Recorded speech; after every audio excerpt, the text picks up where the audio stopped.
সুপ্রভাত বন্ধুরা, কেমন আছো? আশা করছি ভালো আছো। আমিও তোমাদের আশীর্বাদে ভালো আছি। চলে এলাম নতুন দিনে নতুন একটা ব্লগ নিয়ে। শুরুতে জানাই বড়দের প্রণাম, ছোটদের ভালোবাসা। সকাল সকাল আশিবাসি সমস্ত কাজকর্ম সেরে নিয়ে আর এই দেখো স্নান করে নিয়েছি। কি ঠান্ডা লাগছে জানো তো, খালি হ্যাচু হবে, খালি যেন মনে হচ্ছে এরকম, মানে সর্দি হয়ে আছে তো সেই জন্য। তো চলো, ঘড়ির কাঁটা 7:45, বারে সোমবার। আজকের দাদায়ের অঙ্ক পরীক্ষা আছে, আর চলো সব দুটো খাবার দাবার বানিয়ে দিই, তো আবার খেয়ে দিয়ে স্কুলে বেরোবে, তারপরে রান্না বান্না করব। আর আজকের না মাশরুম রান্না করব। তো মাশরুমের এখন কি বানাবো সেটাই এখনও বুঝে উঠতে পারিনি, কখনো খাইনি, আজকের এই প্রথম খাবো। তো দেখা যাক, তাড়াতাড়ি স্কুল চলে যাক, তারপরে চিন্তা ভাবনা করে রান্না করব, ভাজা করব না তরকারি করব। তো যেটাই করি না কেন তোমাদের কাছে অবশ্যই শেয়ার করব, তো আমার সঙ্গে থেকে। স্নান করার আগে বেশ কিছু জামা কাপড় কেচে দিয়েছিলাম। শীতকালে এমনিতেই দুদিন পরার পরে না কাচতেই হয়, কেন আমি বেশিরভাগ বাইরে বেরোই তো এই জন্য। আর এদিকে তো মানে তাতাই যেসব ড্রেস পরে ওগুলো তো রেগুলারই কাচতে হয়, কেননা ও একটু ধুলো মাটি খেলাধুলা করে সেই কারণে। আর এদিকে দেখো তাতাই স্নান করে উপাসে ঠাকুরের প্রণাম করছে। সকালবেলা পুজো দিয়েছিলাম, তো ঠাকুরের প্রসাদগুলো লাবানো হয়নি। তো তাতাইকে বললাম, তুই যখন ঠাকুর প্রণামটা সেরে নিচ্ছিস তাহলে ঠাকুরের প্রসাদগুলো একটু তুলে দে।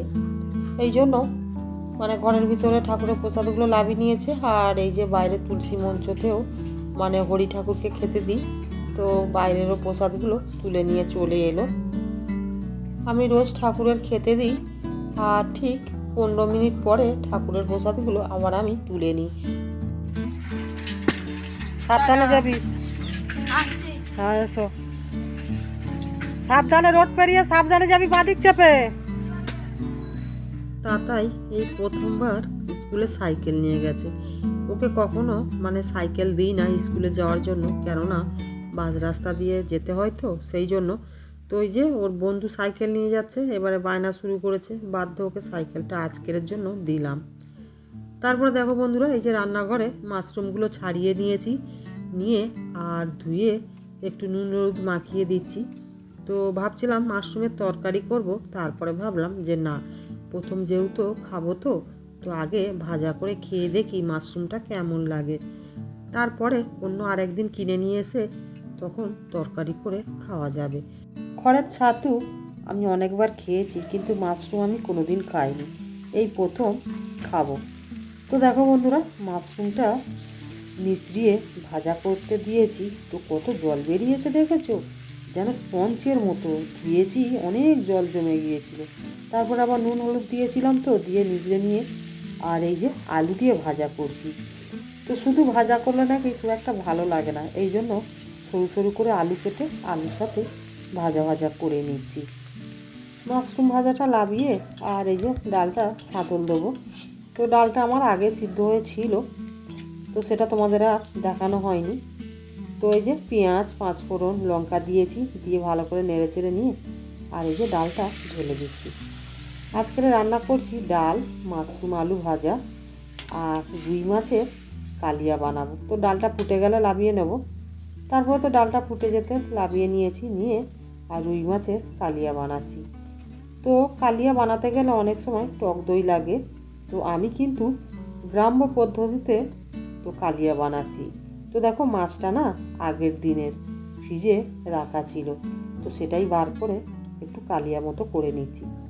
মাশরুম ভাজা কোন কোন বন্ধু খেতে ভালোবাসো অবশ্যই কমেন্ট করে জানিও কিন্তু। তো দেখো বন্ধুরা, আমার তো রুই মাছের কালিয়াটা হয়ে গেছে। তো মাছটা আগের দিনের বলে ওই জন্য একদম মাখা মাখা করেছি। তো দেখো মাশরুম ভাজা, এই যে ডাল, আজকের দুপুরের মেনুটা তোমাদের কাছে শেয়ার করলাম। তো চলো এবারে কাজকর্মগুলো গুছিয়ে নিই। চলে এলাম দুপুরে। দেখো বন্ধুরা, যত ভাবি যে আজকের একটু কাজ কম আছে, বাড়িতে একটু নিশ্চিন্তে থাকবো, কিন্তু তার আর উপায় নেই। রান্না করছি, তোমাদের দাদাভাই ফোন করে বলছে আজকের একটু ব্যাংকে যেতে হবে, ব্যাংকের বইটা একটু আপডেট করে এনে দিতে হবে। আদেশ মানতেই হবে, পতিদেবের আদেশ, কী করবো বলো। তো রান্নাবান্না করে রান্নাঘরটা মুছে পরিষ্কার করে নিয়েছি, এখনও বাসনপত্র কিছু মাজিনি, তো তো 1:30-এর মতো বাজতে যায়। তাতায়ের আসার টাইম হয়ে এসছে, তো ভাবলাম আগে একটু ব্যাংকে থেকে ঘুরে আসি, না হলে ব্যাংকের আবার ম্যানেজারদের সব লাঞ্চের টাইম হয়ে গেল, আমাকে আবার ওখানে বসে থাকতে হবে। তো চলো চটপট ব্যাংকে থেকে ঘুরে আসি, তারপরে খাওয়া দাওয়া করব। আর সমস্ত কাজকর্ম করে আছে, কত জামা কাপড় কেচেছি ওই যে সব উল্টে দিয়ে এসেছি, তো এসে তুলবো। আজকের আবার মেঘের অবস্থা ভালো নয়, মেঘলা মেঘলা মতো পড়ছে। তো চল ব্যাংকে থেকে ঘুরে বাড়িতে এলাম, তখন বাজে 2:30। তো এসে দেখছি তাতাই স্কুল থেকে চলে এসে খাওয়া দাওয়া করে আর খেলতে চলে গেছে। আর আমি এই যে এসে ড্রেস চেঞ্জ করে হাত পা ধুয়ে সাথে সাথে খেতে বসেছি। এত খিদে পেয়েছে বন্ধুরা, কি বলবো। তো তাড়াহুড়ো করে এই যে খেয়ে নিচ্ছি, বেলাও তো গড়িয়ে গেল।